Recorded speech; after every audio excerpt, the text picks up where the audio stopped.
አንድ አምላክ በሚሆን በአብ በወልድ በመንፈስ ቅዱስ ስም ታኅሳስ 11 በዚች ቀን የግብፅ ደቡብ ከሆነ ከመጺል አውራጃ ከሬስ ከተማ ሰዎች ወገን የሆነ ቅዱስ አባት አባ በኪሞስ አረፈ።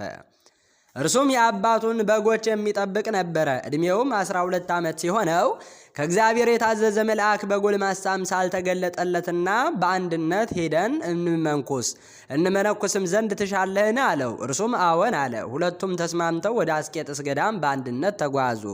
3 አረጋውያን መነኮሳትንም አገኙ። አባ በኪሞስም ከእነርሱ ጋር 24 ዓመታት ኖረ። ከዚህ በኋላ አባ በኪሞስ ከዚያ ተነስቶ የ3 ቀን ጎዳና ያህል ተጓዘና ሩቅ ወደሆነ በረሃ ውስጥ ገባ። ሰይጣንም በእሪያዎችና በዘንዶዎች አምሳል ሆነው መጡበት። ሊነክሱትም አፋቸውን ከፍተው ከበቡት። እርሱ ግን የአጋንንትን ሐሳብ አወቀ። በእግዚአብሔርም ኃይል እፍ አለባቸው። በዚያንም ጊዜ ተበተኑ። እርሱም ወንዝ አገኘ። 7 ቀን እየጾመ በዚያ 3 ዓመት ኖረ። በሱባኤውም መጨረሻ በመሃል እጁ ተምር መልቶ ያንን ይመገባል። ውሃም በጥቂቱ ይጠጣል። 2400 ጊዜ በሌሊት እንዲሁም በቀን 2400 ጊዜ አቡነ ዘበሰማያትን ይጸልያል። ከዚያ በኋላ 40 ቀን እየጾመ 24 ዓመታት ያህል ኖረ። 40ውም ቀን ሲፈጸም አንድ ጊዜ ይበላል። ከዚያ በኋላ አንድ ጊዜ ቆዳው ከአጥንቶቹ ጋር ሲጣበቅ 80 ቀን ጾመ። በዚያንም ጊዜ እግዚአብሔር መልአክ ይበላና ይጠጣ ዘንድ እንጀራና ውሃን አመጣለት። ያም ውሃና እንጀራ ሳያልቅ እስካረፈ ድረስ ብዙ ዓመታትን ኖረ። ፈጣሪ እግዚአብሔርም በሌሊት ራእይ ተገልጦ ወደ ሀገሩ እንዲመለስ አዘዘው። በዚያንም ጊዜ ተነስቶ ሄደ። ወደ ሀገሩም ደርሶ በዚያ ታናሽ ማደሪያ ጎጆ ሰርቶ በውስጡ ብቻውን የሚኖር ሆነ። ወደ እርሱም ለሚመጣ ሁሉ መጠጊያና ወደብ በጎ አለኝታም ሆነ። ሰዎችም ሁሉ በትምህርቱ እየተጽናኑ ኖሩ። ንጹሕ በሆነ አምልኮቱ በትሩፋቱና በተጋድሎውም መንፈሳዊ ቅናትን ይቀበሉበት ነበረ። በአንዲትም ዕለት ከእግዚአብሔር የታዘዘ መልአክ ተሸክሞ ወደ ኤፍራጥስ ምድር አደረሰው። የዚያ አገር ሰዎችም በመተላለፍ ከእውነተኛ ሃይማኖት ወጥተው ነበርና ሁሉንም ወደ ቀናች ሃይማኖትና ወደ በጎ ምግባር መለሳቸው። ከዚያም ወደ ቦታው ተመለሰ። አንድ ጊዜም ሽጦ ምግቡን ያገኝ ዘንድ አገልጋዮቹን ተሸክሞ ወደ ከተማ ሲሄድ በጎዳና ላይ ደክሞት አገልጋዮቹን አስቀምጦ ጥቂት ያርፍ ዘንድ ተቀመጠ። በዚያንም ጊዜ ከአገልጋዮቹ ጋር የእግዚአብሔር ኃይል ተሸክሞ ወደሚሻው ቦታ ደረሰው።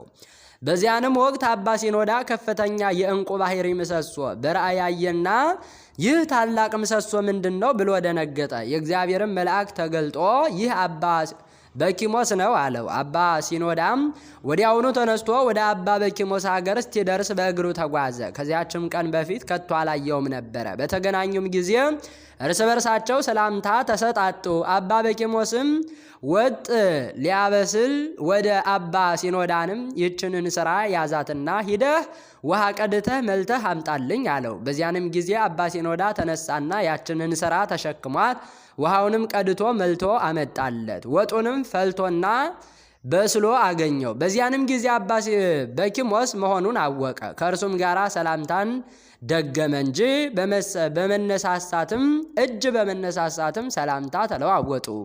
ከዚያም በኋላ አባ ሲኖዳ ስለ እርሱ ያየውን ራእይ ነገረው። በእርሱም ዘንድ ጥቂት ቀኖች ኖረ። ዳግመኛም በአንዲት ቀን በአንድነት ሲጓዙ የሞተ ሰው ራስ አገኙ። አባ ሲኖዳም በበትሩ ነቅነቅ አደረገውና ምውት ሆይ ያገኘህን ትነግረን ታስረዳን ዘንድ ተነሳ አለው። በዚያንም ጊዜ ነፍሱ ወደ አጽሙ ተመልሳ ስጋ ለብሶ ተነሳና ሰገደላቸው።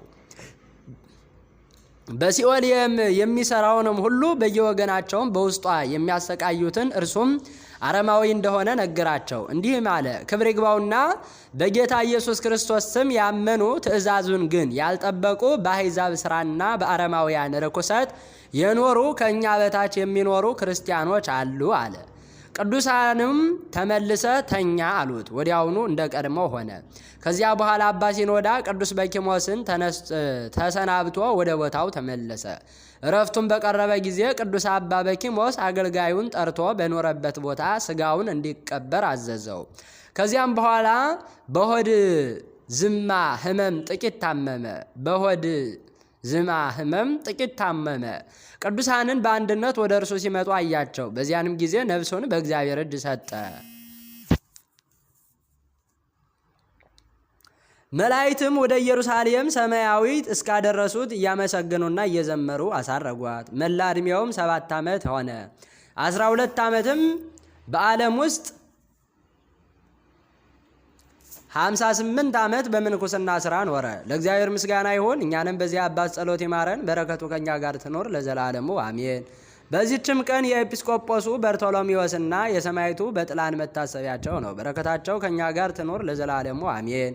ታኅሳስ 11 ቀን የሚከበሩ ዓመታዊ የቅዱሳን በዓላት ታላቁ አባ በኪሞስ፣ ቅዱስ በርቶሎሜዎስ፣ ቅዱስ ቴዎድሮስ፣ ቅዱስ በጥላን። ወርሃዊ በዓላት ቅዱስ ያሬድ ካህን፣ ማር ገላውዴዎስ ሰማዕት፣ ቅዱስ ፋሲለደስ ሰማዕት፣ አቡነ ሐራ ድንግል ጻድቅ፣ ቅድስት ሐና ቡሩክት። ዘአቅረብኩ ማሕሌተ አዘኪሬ አእላፈ እምእለ ጸምዱ ከዘልፈ ለእለ አነብብ ተወከፍ ዘንዴቴ መጽሐፈ እንተረሰይከ እግዚኦ ጸሪቀ መበለት ወኩፈ እምእለ አብኡ ብኡላን ዘተርፈ ነቢያት ቅዱሳን ሰባኪያን ሰማዕታት ወጻድቃን ወመላእክት ትጉሃን ደናግል አዲ ወመነኮሳት ሄራን ባርኩ ባርኮ ጉባኤ ዛቲ መካን እስከ አረጋዊ ልሂቅ ወምንዑስ ሕፃን ለዘጻፎ በክርታስ ወለዛ ጻፎን ዘይደርስ ለዛ አንበቦ ወለዘ ተርጎሞ በልሳን ሐዲስ ወለዘ ሰምዐ ቃሎ በዝነ መንፈስ በጸሎተሙ ማርያም አራጊተ ኩሉም ባይ ሰውረ ይማረን ኢየሱስ ክርስቶስ አሜን። ይማረን።